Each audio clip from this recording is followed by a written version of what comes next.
GK న్యూస్కి స్వాగతం. కూటమి ప్రభుత్వం ఏర్పడి సుమారు 2 ఏళ్లు గడుస్తున్నా ఎన్నికల్లో ఇచ్చిన హామీలను నెరవేర్చడంలో పూర్తిగా విఫలం అయ్యిందని మాజీ మంత్రి జగ్గంపేట నియోజకవర్గం వైఎస్ఆర్ కాంగ్రెస్ పార్టీ ఇన్ఛార్జి తోట నరసింహం ఎద్దేవా చేశారు. గండేపల్లి మండలం పార్టీ కార్యాలయంలో ఆ పార్టీ శ్రేణులతో ఏర్పాటు చేసిన సమావేశానికి ముఖ్య అతిథిగా ఆయన పాల్గొన్నారు. ఈ సందర్భంగా ఆయన మాట్లాడుతూ తెలుగు ప్రజలు ఎంతో వైభవంగా జరుపుకునే సంక్రాంతి పండుగ ఈ ఏడాది ఆ సంక్రాంతి పండుగ కలే లేదని ఆయన పేర్కొన్నారు. గత ప్రభుత్వంలో ఏదో ఒక పథకం ద్వారా ప్రజలకు బ్యాంకు ఖాతాలో సొమ్ములు జమ అయ్యాయని ఆయన తెలిపారు. జగన్ ప్రభుత్వంలో ఎస్సీ, ఎస్టీ, బీసీ 45 సంవత్సరాలు దాటిన మహిళలకు సంక్రాంతికి 18,500 బ్యాంకులో జమ జరిగేదని, ఆ కుటుంబమంతా సంక్రాంతి పండుగ వైభవంగా చేసుకునేవారని ఆయన వ్యక్తం చేశారు. జగ్గంపేట శాసనసభ్యులు తన పార్టీ శ్రేణులతో ఏర్పాటు చేసిన సమావేశంలో ఆ సమావేశానికి సంబంధం లేని మాటలు మాట్లాడడం విడ్డూరంగా ఉందని తెలిపారు. అలాగే తోట వారి వంశం గురించి మాట్లాడడం హాస్యాస్పదంగా ఉందన్నారు. మీకు రాజకీయ భిక్ష పెట్టింది తోట సుబ్బారావు కాదా అని ఈ సందర్భంగా గుర్తు చేశారు. జగ్గంపేట నియోజకవర్గంలో ఏ అభివృద్ధి చేయలేదని శాసనసభ్యులు అనడం విడ్డూరంగా ఉందన్నారు. నేను మంత్రిగా ఉన్నప్పుడు ప్రభుత్వ degree college, fire station, Bavaram mineral water, Thota Venkatachalam ఎత్తిపోతల పథకం ఇటువంటి పథకాలు మా హయాంలో చేశామని గుర్తు చేశారు.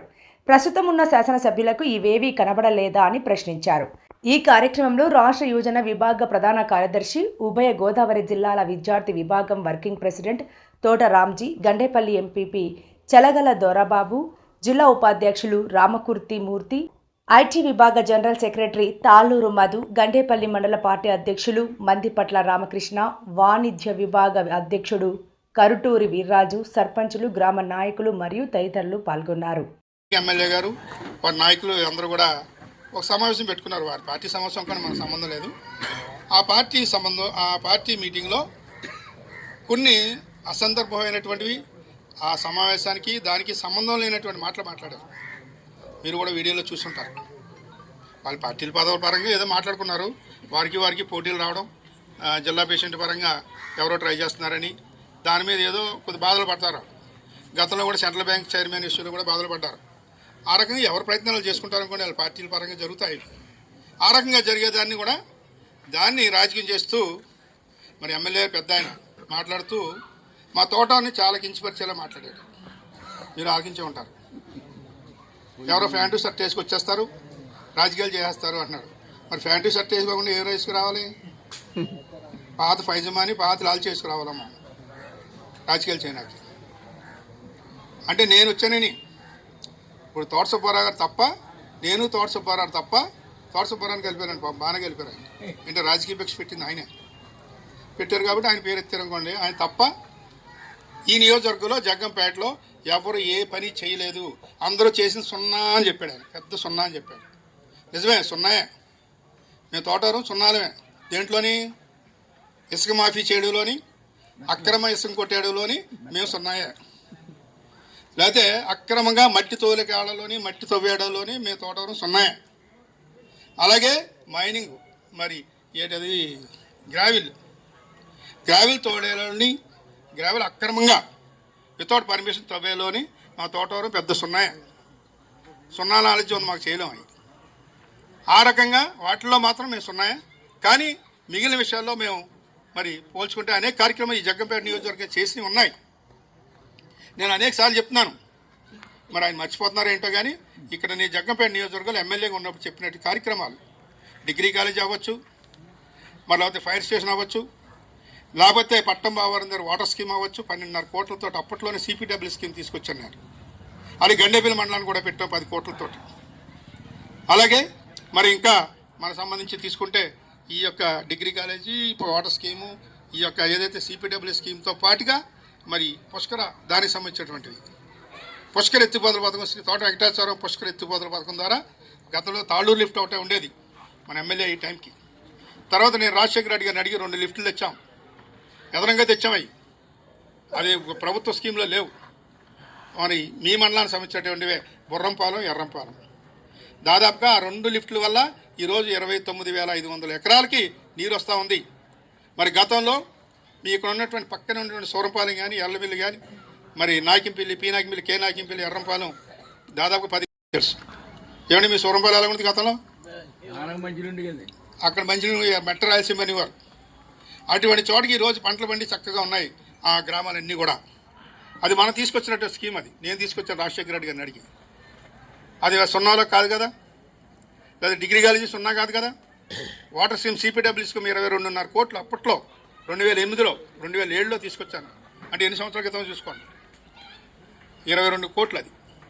ఆ రకంగా వాటర్ స్కీమ్ తీసుకొచ్చాం, మంచినీళ్ళు శుద్ధమైనటువంటి మంచినీళ్ళు డ్రింకింగ్ వాటర్ తాగడానికి. మరి అదే సున్నా కింద రాదే. మరి లేకపోతే మనం బొర్రంపాలెం దగ్గర ఒక లిఫ్ట్ పెట్టాం, అదే సున్నా కింద రాదే, గతంలో లేదు అది. అలాగే రాజుపూడి దగ్గర ఒక లిఫ్ట్ పెట్టాం.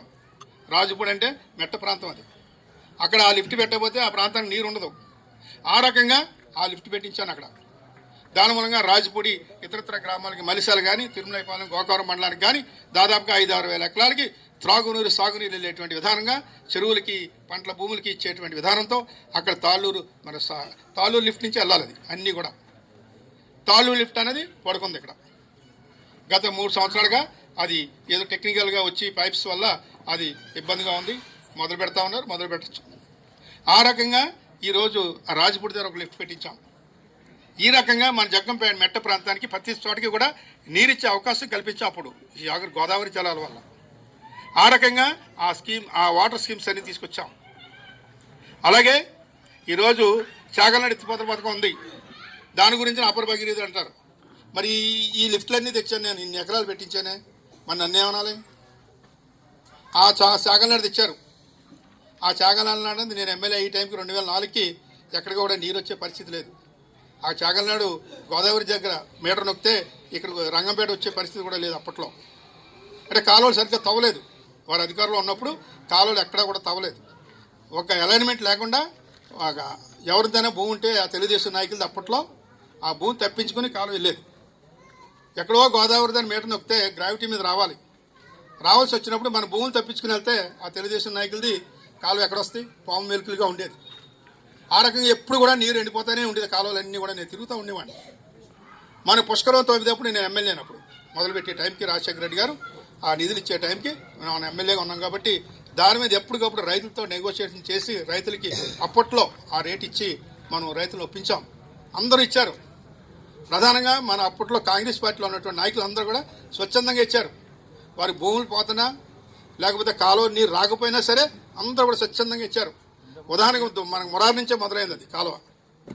మురారి నుంచి పోతే అక్కడ తెలుగుదేశం నాయకులు అందరికీ కూడా చక్కగా నీరు వెళ్ళే అవకాశం వచ్చింది. మన వాళ్ళు పోయినాయి, అయినా సరే చాలా స్పోర్టివ్గా తీసుకున్నారు. అంటే కాలువ నీరు వెళ్ళాలి కాబట్టి. జీకే న్యూస్లో ప్రచారం అవుతున్న వార్తలను ఆదరించండి, లైక్ చేయండి, సబ్స్క్రైబ్ చేయండి. మీ అభిప్రాయాన్ని కామెంట్ రూపంలో తెలియజేయండి.